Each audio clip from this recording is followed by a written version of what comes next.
Este podcast forma parte de Evox Originals. Disfruta de este avance. El apoyo del fútbol es el corazón quien manda. Cuando amas algo lo quieres todo, no te conformas con menos.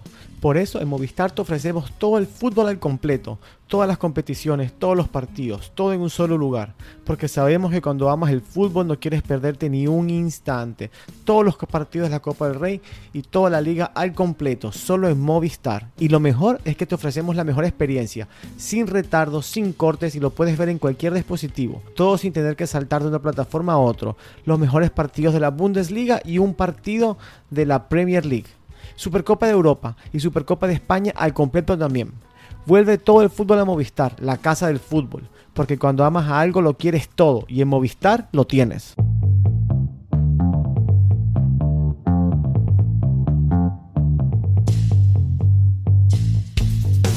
¿Cómo estamos, muchachos? Aquí tengo a mi lado a Cristian, el capitano, a Guillermo y Eduardo nos hace falta hoy. ¿Cómo estamos, porque yo muchachos? no tengo apodo.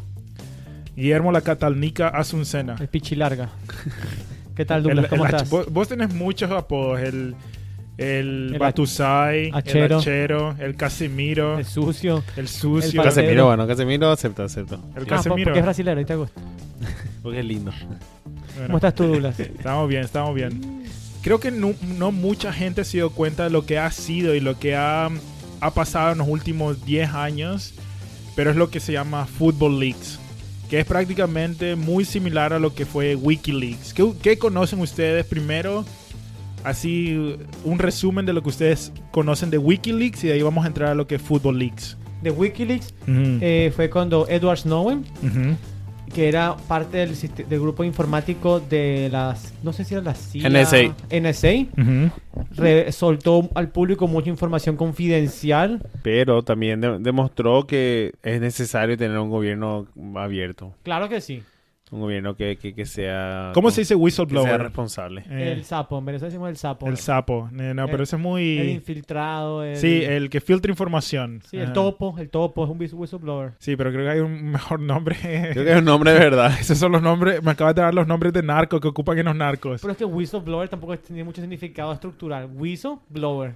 No, sí, el que suena la alarma. El que suena la Sí, alarma cuando pasa ajá, algo malo. Sí. Pero bueno, de todas formas. Te ¿De explico. qué es el episodio de hoy? ¿Por qué estamos hablando de esto? Porque creo lo mismo que pasó con WikiLeaks, pasó con un fenómeno que se llamó Football Leaks. Que Ajá. hasta este momento sigue pasando muchas cosas que pasaron enfrente de nuestros ojos y que realmente no nos dimos cuenta. Entonces hoy hice un poco de investigación y vamos a explicar un poco de qué es Football Leagues y cómo ha afectado el deporte rey que tanto nos gusta. ¿Énfasis en poco o énfasis en investigación? Investigación. Bien. Poca ahí, bien investigación. ahí. No. Vamos a darle suficiente porque hay mucho, realmente hay mucho. Entonces creo que... Nosotros te vamos a dar el empujocito para que Sí. empieces y después vos si te interesa el tema, te metes en esa red En el dark web. del internet a morir por 3 días. ¿Ustedes qué saben de Football Leagues antes que empecemos? Nada. ¿Fútbol Leaks o Leaks? Esto es lo que le cagó a todos los presidentes de Sudamérica de la Conmebol y eso, para que se vayan a la En casa. cierta forma. Yo sé que le lanzaron plata a Blatter, ¿no fue? Y en cierta Eso, forma. relacionado a eso. Bueno, sí, pero empezamos. Lo que pasó, la primera fuente externa de una persona a recibir esta información de Football Leagues fue un periodista en Portugal que se llamaba Antonio Varela. Se llama Antonio Varela. Esto pasó el 29 de septiembre de 2015. Cuando él abrió su correo, llevaba una página que le decía... esto es Football Leagues y el objetivo era un blog. El objetivo del blog era demostrar el lado oculto del fútbol. ¿Pero era su blog o le llegó a él el No, correo? le llegó un correo que decía, Wow. este es Football Leagues y aquí vamos el objetivo del blog es demostrar el lado oculto del fútbol.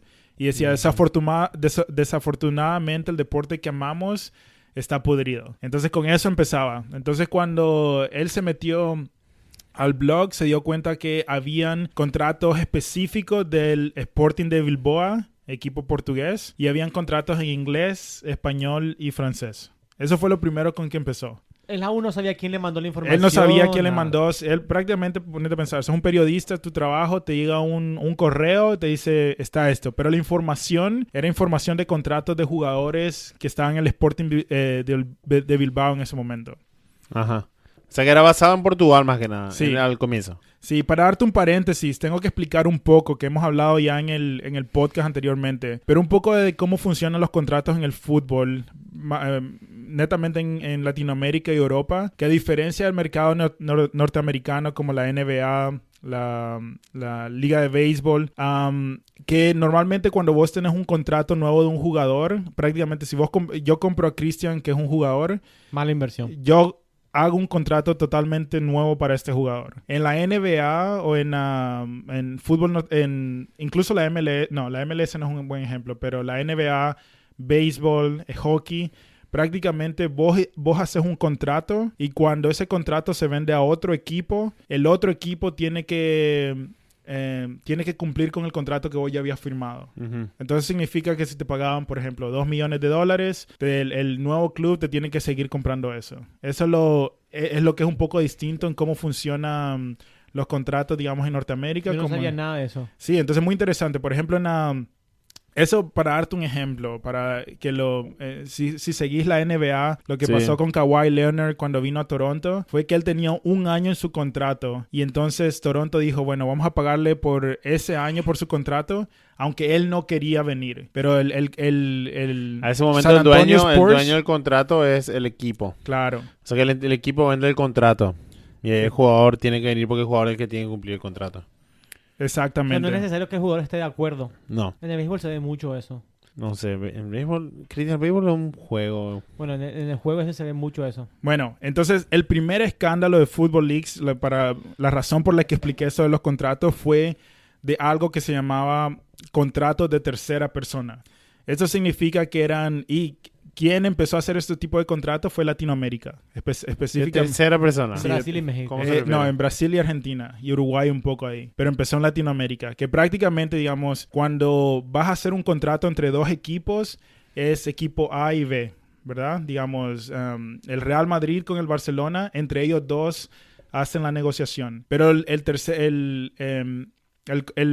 contrato de tercera persona es que hay una tercera compañía que también tiene acciones en un jugador. Entonces eso significa que a la hora que vos vas a vender un jugador, no es solo la conversación entre dos equipos, sino que hay una tercera compañía que también tiene bienes en ese jugador.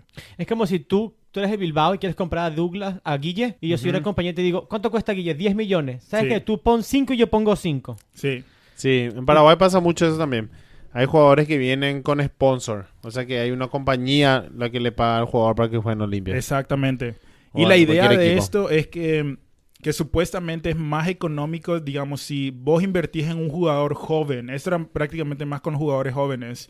Que si el jugador no funciona, el daño no va a ser tan grande cuando viene la inversión. En vez de pagar 50 millones, vos pagaste 15 millones y alguien más pagó 10 más. Entonces vos no salís perdiendo tanto. Esa es la idea de cómo empezó esto.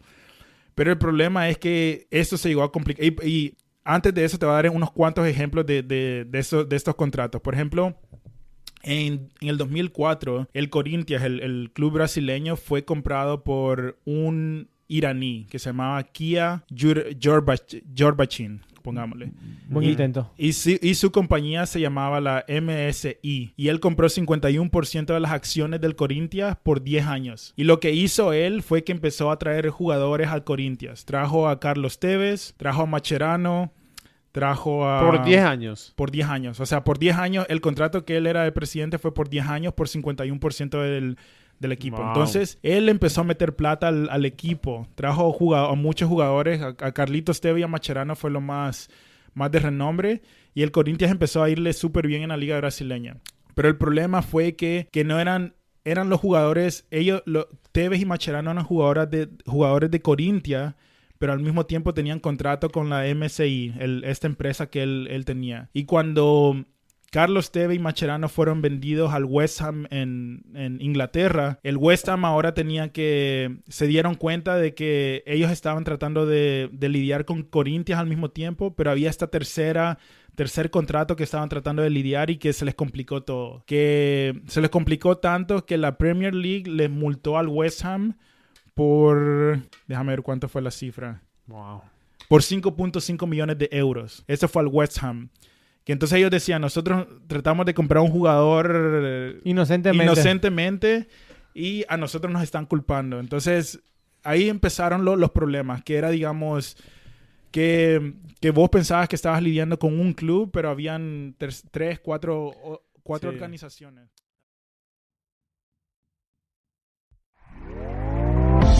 ¿Te está gustando lo que escuchas? Este podcast forma parte de Evox Originals y puedes escucharlo completo y gratis desde la aplicación de Evox. Instálala desde tu store y suscríbete a él para no perderte ningún episodio.